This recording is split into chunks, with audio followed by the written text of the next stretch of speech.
I've been trying to find out what this is called. It's a little round ceramic dish, and I've got lots of other treasures as well. Hello there, I'm Julie from Julie Davis Flower Workshops and Flower Start, the online flower arranging classes. It's probably a few videos since I shared my latest thrift haul with you, and this one, like all of my thrift hauls, it's flower arranging themed.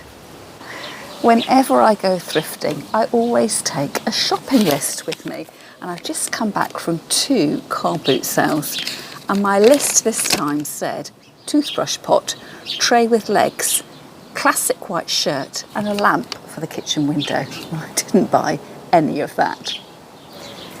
But I have spent the last few weeks visiting charity shops in my hometown, as well as Canterbury here in Kent, and have also been to 2 car boot fairs this morning. And I've got a few questions, so I'm hoping that if you are an avid collector of all things flower arranging, you might be able to help me out. Now, my first vase or container here cost me a whopping £4.50, which for me is quite an expensive buy. And it's this little round, well, it's not round, it's an oval dish. Now, to stop me buying too much stuff, I always try and make a list and always try and stick within a budget. And if I'm in doubt about something, I always say to myself, would my friend Lisa from Flower Club buy this? And if I saw it at her house, would I be envious? And the answer to this question was yes, yes, yes, and yes. I have seen Lisa arrange flowers in a dish very similar to this. And in actual fact, there were 2 dishes at the charity shop. And I went back yesterday to have another look with my normal trawl around the charity shops. And the second dish was already there. And that was a much smaller round one. And I was telling Lisa about it. And she said that her dish had come from her grandmother. And her grandmother had said that she used it for arranging primroses in. So I don't know whether that was what it was designed for, or whether that was just what Lisa's grandmother used it for. But you can see very short sides, and you could imagine the primroses would just have rested on the rim of the container here. I don't know whether you can make out there, but it says made in Great Britain. There's no maker's mark, and it's got this mottled blue and green look to it. So I chose it because it was quite unusual in shape, and I thought I would channel Lisa and her grandmother and cut some small, perhaps daisy-like flowers. You can imagine in springtime it'd be really handy for your short-stemmed flowers. And on the table here, I've got some Rebecca and some zinnias, which are probably about a week to 10 days old now. So when I come and refresh my flowers, I might refresh them, cut them really short, and display them low down in this container.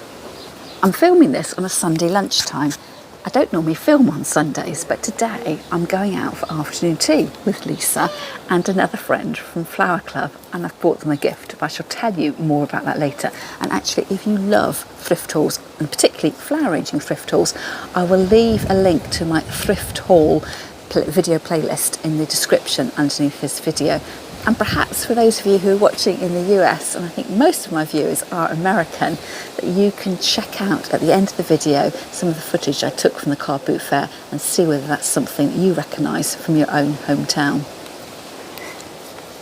Now, I took my husband car boot fairing this morning, and he doesn't really enjoy it very much. So he went off in one direction and took the dog for a walk, and I zipped around all the stores. And I reckon there was probably 100, 120 perhaps stores there.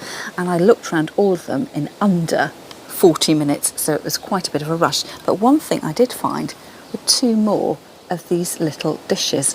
And I was thinking, do I really need the unusual oval-shaped primrose bowl, or do I need these 2 as well? And ultimately it was the price that got me. Originally marked at £2 each. Everything on this particular lady's table was just £1, and I thought, for £1 you can't go wrong.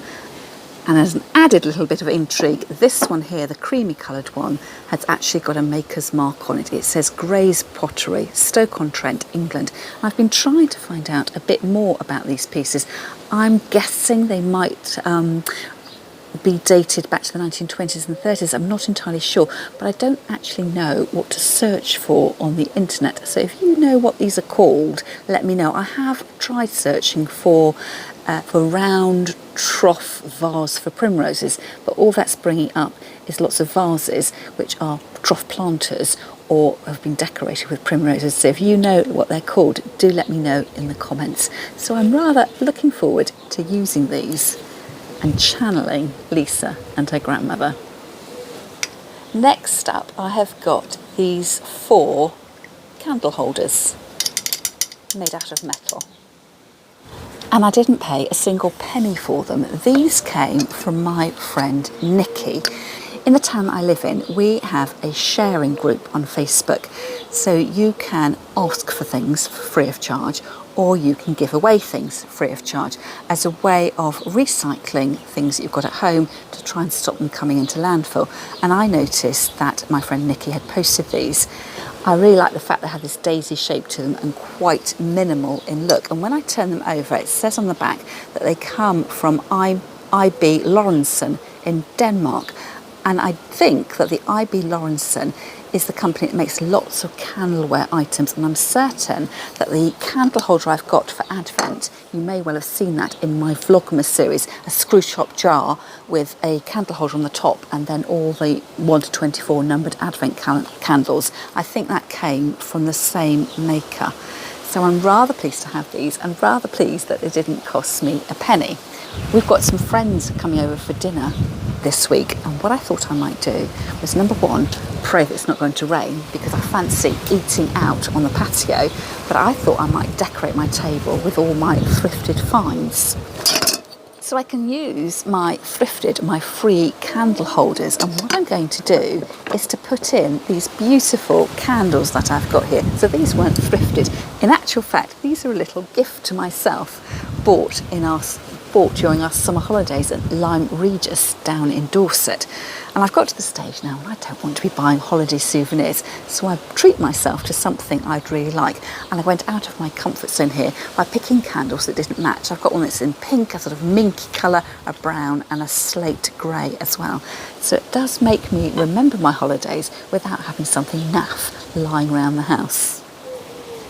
I particularly like these candles because they've got this sort of grippy bit at the bottom, and I'm hoping that the candles will slide smoothly into my new candle holders without me having to shave off any of the candle to get them to fit. Do you think it's going to work? Yes, made to measure. All I need to do is to remember to peel off the label before we sit down to dinner. As I said earlier, I'm going out to afternoon tea with a couple of friends, and I've decided to take a little bit of a gift with me. So at the first car boot sale we went to this morning, I found boxes and boxes of things. Now, perhaps I ought to tell you what I didn't buy first of all. The stall I went to when I got these little glass flower blocks was my perfect dream stall.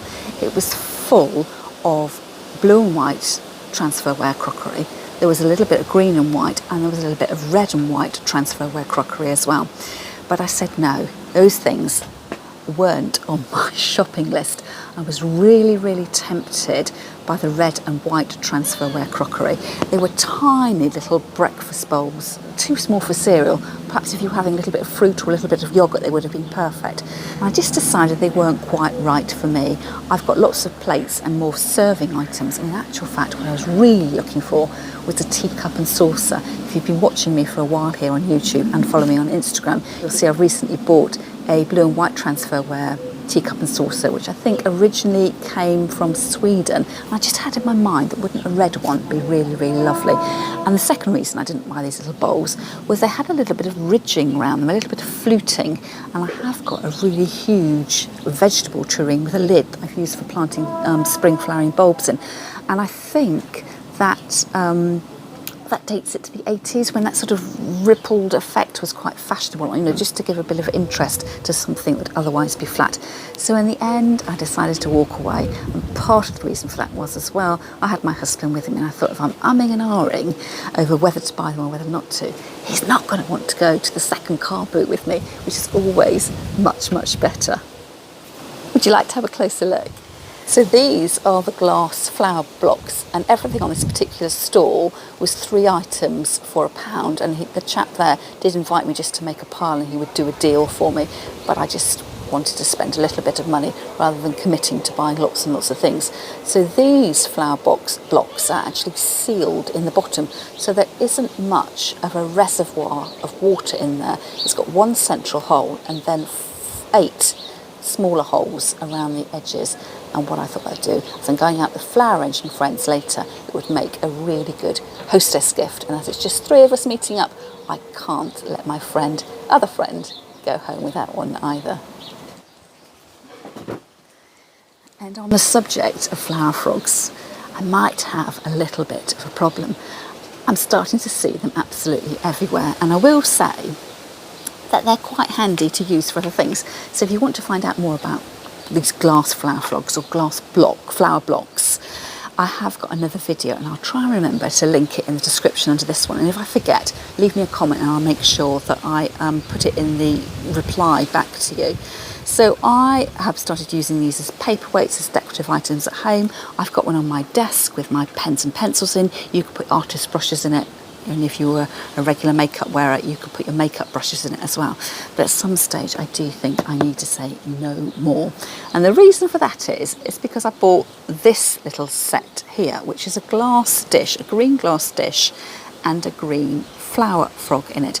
So I spent £3 on this, and when I've come to use the flower frog, I've discovered that the dish has got this central square area. So I'm wondering whether they actually go together or not, and I'm inclined to think I might keep the flower frog and pass on the little glass dish here.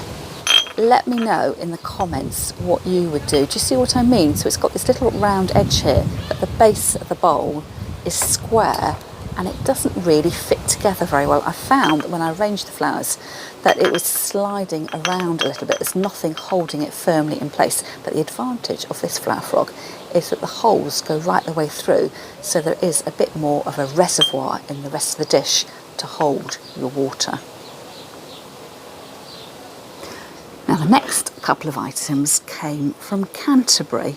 So I teach a flower class for adult education in Canterbury, and it was the end of our short course, and the ladies in the group said they all wanted to go out and have. We finished our tea and cake. I made my excuses, and then I thought I want to have a little trip round the charity shops. So one thing I bought here was this little wooden cutting board. So nothing very exciting, it cost me £1.50. But what I like to use these boards for are mats on which to put my containers for my flowers, instead of using a table mat or a placemat that you'd put on your table. And it just saves getting your highly polished surfaces damaged, and I just think it looks slightly more attractive. So imagine, this. I have my container, all my flowers. Sometimes I find that if it's a new container, sometimes they leak and you didn't realise they were going to leak, or sometimes it seems to be sweating is condensation really. So even where you've got a watertight container, it's always wise to put it on some sort of coaster or mat in order that you don't damage your highly polished surfaces. So that's going to be really, really useful. And then I bought myself another vase. Now I've got a question for you. I've called it a vase, but is this a vase or is it a celery jug? What do you reckon? I quite often see these in the charity shop, and I've never been particularly drawn to them. It's pressed glass, and I always think they look a little bit like a trophy, as if, a first prize for winning a flower arranging competition. Hurrah! And then I must have seen something online about somebody talking about celery vases. And of course, in the Victorian times, having celery on your table was quite an exotic thing to do. And I thought, actually, perhaps this is a celery vase. And the price was right. Actually, the price for me was a tiny bit expensive, but I was fooled by it was on sale. Originally £7.99. I would never have paid £7.99 for this, but I got it for £3.94. And I was really careful at the checkout because it's written in very faint writing, this sale price. And I thought, if the chap on the till doesn't notice that, I'm going to have to be very grown up and just point him in the right direction. I don't want to be paying £7.99 for this. But is this a celery vase or is it a regular vase. I'm not even sure celery vase is the right word, but we also eat quite a lot of celery at home. And the moment our celery is stored, we put it into a wine cooler, one of these double insulated sort of plastic pots, and rather unattractively, ours has got like a 1970s misty hazy tint to it. So I thought I might be able to get double duty out of this container by using it for our celery and also using it for my flowers. And in fact, I've got some flowers that need decanting. I'm going to get rid of that candle. It's distracting me. So I've come all prepared. I have got some water, so I'll have to scratch off the label later. So I've got water in my vase. Got my sharp floristry scissors. And over here, I have got these sunflowers, which my sister has been growing in her garden, and she came round for dinner last week and brought me this bunch of sunflowers, but some of them are starting to look a little bit worse for wear. Can you see how the petals are just starting to shrivel a little bit? So it's probably because of the age of the flower. They've been cut for a week now, but also our patio is south facing and it does get very hot here. But rather than throw the whole flower away, if I take off the petals, I've then got this sort of reinvented sunflower. And I can recut my stem ends and put them in the vase. And what's interesting here is that this sunflower has got the side shoots which are beginning to open. So I've got a new bud there that's opened and two side shoots just waiting to burst into flower.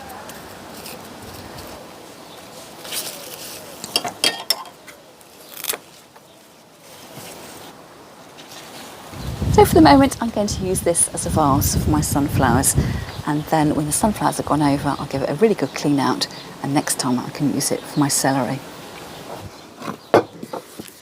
Now, talking all things vintage, I've picked up a copy of Kirsty Allsop's Vintage Home. Originally, I can see that this book cost £20. I got it for 50p. I can't tell you how excited I was. I think my sister might have had this book many years ago. It's published in 2012, so it's 10 years old. And I probably borrowed it from the library from time to time. So I'm going to use this as a magazine and flick through it and get lots of inspiration. I probably won't hold on to it, and I'll probably donate it to the charity shop in town when I've had a read. I absolutely love Kirsty Allsop. Do you ever watch? I particularly enjoy the Christmas programmes that she runs. Absolutely amazing. And I think sometimes they run them really close to Christmas, but I'm certain that last year they were a little bit early, so it gave you plenty of time to do some of the projects that she actually covers. I particularly like the competitions, you know, the cake decorating, the wreath making, the present making, all that kind of stuff. So yes, I wish I was Kirsty Allsop. Do you want to have a flick through?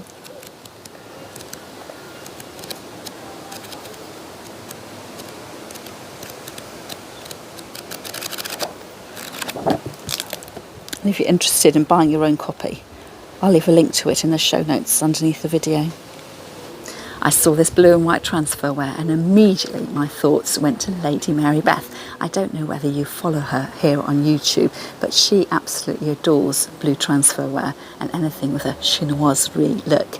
And she's always saying that you ought to look at the back stamp and have a look. So I didn't look at the back stamp on this. I was just quite pleased to find this planter, and it was on the same table where these little ring dishes were. So again, originally listed at £2, but the lady just wanted £1. And I thought this would be really good for planting bulbs in. And I particularly like the fact that it had the saucer on the bottom, and I'm guessing, presumably at some point in time, it would have had a lid too. So it wasn't until I got home that I thought I would take a look at the back stamp. And it says Lysolware, L-O-S-O-L, and then Tokyo, T-O-K-I-O, 1790, spoiler alert, it isn't from 1790, K&B Light Mayors, and it's got a little bit of, it's got a little image, which when I've researched online is either called the Kneeling Nude or the Kneeling Potter. So I've done a little bit of research. It's quite fun, isn't it? Doing the shopping, spending your money, and then coming back and trying to work out how to search for things properly on the internet. So this is what I found out, and if you know better, please do let me know.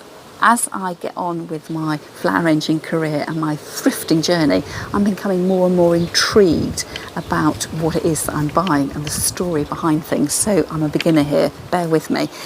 But apparently the late Mayors was wording that was added by the Bates and Walker Company at some point between 1875 and 78. But the 1790 isn't the date, and that was added at some point between 1870 and 1936. And the K and C, I think, stands for Kelling and Co. So a little bit of background information there. So it's a pottery, well, I've got to write this bit down, but based in Stoke-on-Trent. I think they're all based in Stoke-on-Trent, aren't they? And actually, we're going to go and see my dad soon. And he has lived in a care home for the last couple of years, which is closer to Stoke-on-Trent than where we live in the southeast of England. And I did suggest to my husband that we're going to go and visit my dad. Perhaps we might like to have a little holiday away and we could go to the potteries in Stoke-on-Trent. And that didn't go down very well. But I would absolutely love to go and visit the old factories and the museums and just to learn a little bit more about what it is I'm starting to buy and to understand all those beautiful back stamps. So that about wraps up for today's thrift haul video. As I'm sitting here, my fingers itching and they're thinking, shall I cut down my lovely Rebecca to put down into my little ring vase here? I don't think I'm quite ready to do that yet. So we'll have to wait and see. And if you want to watch on to the end of the video, I'll post a few clips of my day out this morning, just to give you an idea of what the boot fairs look like here in the southeast of England. And if you're an avid boot fair fan and you live somewhere else in the British Isles, do let me know where your favourite boot fairs are held, and perhaps we can get a little virtual map going. Oh, before I go, don't forget, I have got a free Facebook group and I'd love it if you joined me here, and perhaps we can have more of a chat about my vintage finds. I'll leave the link to it in the description underneath the video, but if you search Flower Start World over on Facebook, that will bring you to the group. I was just about to pack everything away and I forgot that this piece of wrapping paper had something inside it. So this is a little vase that I picked up. Well, it's not a vase. Do you know what it is? It is for hyacinth bulbs. So you put your bulb, fill it with water and put your bulb in there and then it'll flower. What particularly drew me to this container was the fact that I can use it as a hyacinth bulb in the springtime, but I thought in the meantime I might just use it as a regular vase. I like the blue and white transferware detail there and the fact that there's all these little Dutch houses. And then last but not least, I bought myself a new cardie. M&S cardies seem to be my signature look, and this one cost me £3. They're probably normally about £20 in the shop. It's a lovely dark lavender blue and the buttons are covered in satin. So it's time for me to pack away now, and as I do I can see that the poppy head I took out of my little flower frog here has shattered its seeds all over the table, so I shall be clearing those up and tossing them over my shoulder in the hope I get poppies next year. That really is all for me for now. I'll see you again next time.